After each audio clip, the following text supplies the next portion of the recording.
Hello, and welcome to the turbulent world with me, James M. Dorsey, as your host. 5 decades ago, Nayef Hawatmeh, an aging left wing guerrilla leader, created a template for a dialogue between Israel and the Palestinian resistance that has lessons for today's warring parties.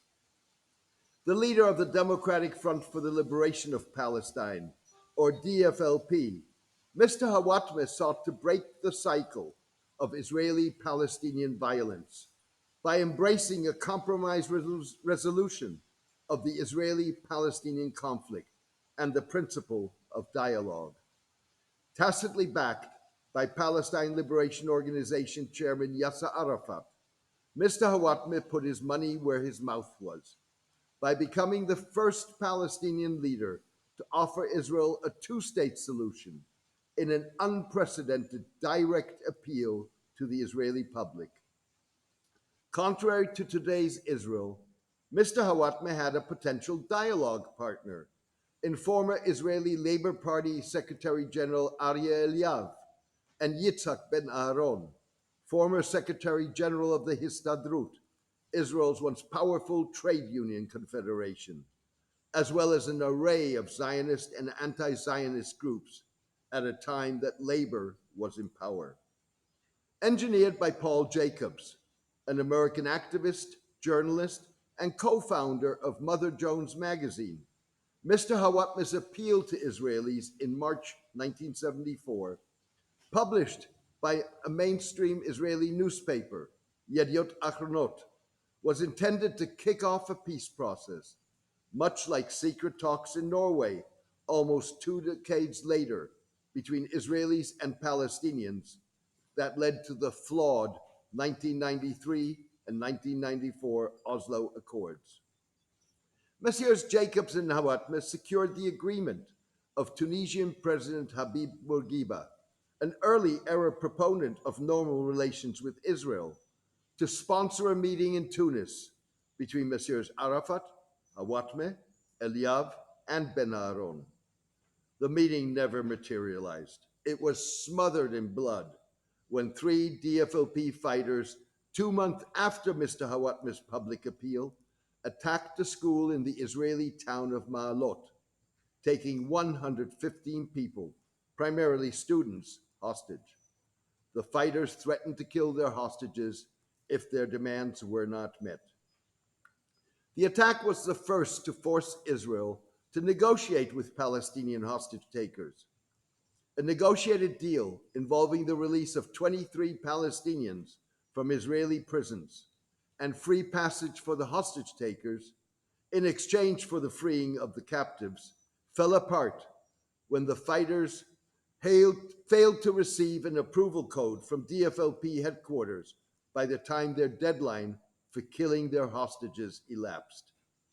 25 hostages, including 22 students and the DFLP operatives, were killed when Israeli forces stormed the school once the deadline elapsed without the Palestinians moving to release their captives. Ma'alot made dialogue impossible. There was no way Messieurs Eliav and Ben Aaron could engage after the attack. The DFLP's Ma'alot attack is illustrative of the pitfalls of Israeli Palestinian dialogue, including the erstwhile pressures on Palestinian leaders willing to entertain dialogue, and Hamas's current insistence on maintaining the armed struggle during a peace negotiation process until an agreement has been achieved. Even so, Mr. Hawatmeh's failed initiative kickstarted a torturous process within the PLO, which 14 years later led to Mr. Arafat's recognition of all United Nations resolutions calling for a partition of historic Palestine and denunciation of the armed struggle. Almost 4 decades later, Hamas, despite the Gaza war, is engaged in a similar process. While the brutality of Hamas's October 7 attack on Israel, the war, Gaza's devastation at the hands of Israel, and blood curdling statements on both sides of the divide are hardly conducive to compromise. Moreover, getting from A to B in the Israeli Palestinian conflict confronts fundamental problems. Whether it has a seat at the table or not, Hamas, despite Israel's vow to destroy the group militarily and politically, is likely to be a player in any future Israeli Palestinian negotiations. Hamas, like many Palestinians, is convinced that Mr. Arafat's strategy of accepting Israeli preconditions for talks and the resulting Oslo peace process failed to produce an acceptable resolution of the conflict. As a result, it is only willing to play Palestinian trump cards, a peaceful arrangement between an Israeli and a Palestinian state, and an end to the armed struggle once the parties agree on principles and modalities of a Palestinian state alongside Israel. Moreover, unlike Mr. Arafat, Hamas is offering a long term ceasefire rather than a de jure recognition of Israel. In addition, Hamas has so far not indicated that it would suspend the armed struggle during negotiations to avoid the fallout of a Ma'alot style attack. Irrespective of one's attitude towards Hamas, the irony is that the group, like Palestinians at large, envisions future negotiations, not something that is part of the vision of either Israeli Prime Minister Benjamin Netanyahu or his ultra nationalist and ultra conservative coalition partners. While political change in Israel may be a sine qua non for any future negotiation, change in and of itself will not address fundamental obstacles to a peace process embedded in what is likely a consensus in Israel on what Israel's negotiating position should be, as well as Hamas's approach to negotiations. Keeping in mind that Israel operates from a position of dominance, its insistence on preconditions is not the only problem. Israel's demand for de jure recognition up front is not that simple. Israel demands more than just recognition of Israel's existence. It wants Palestinians to recognize Israel's right to exist as a state, if not a Jewish state. In other words, it wants Palestinian recognition of the legitimacy of Jewish claims to at least part of the land, without acknowledging that Palestinians have legitimate claims. Similarly, it wants Palestinians to surrender their claims to the territory controlled by Israel before the 1967 Middle East War, in which the Jewish state conquered the West Bank and Gaza, without relinquishing Israeli claims to post 1967 Israeli occupied Palestinian lands.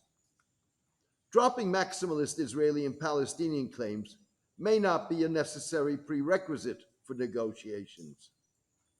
Standing in the late 1970s in front of a since abandoned emblem of the Likud party, then that showed Jordan and the West Bank as part of Israel, Israeli Defense Minister Yasser Arafat said concerning the PLO charter that at the time called for Israel's demise, we can dream, so can they.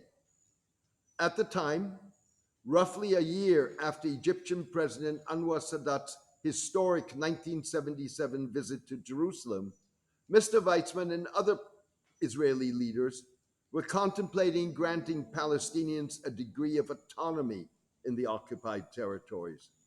The notion of an independent Palestinian state was nowhere on the Israeli horizon.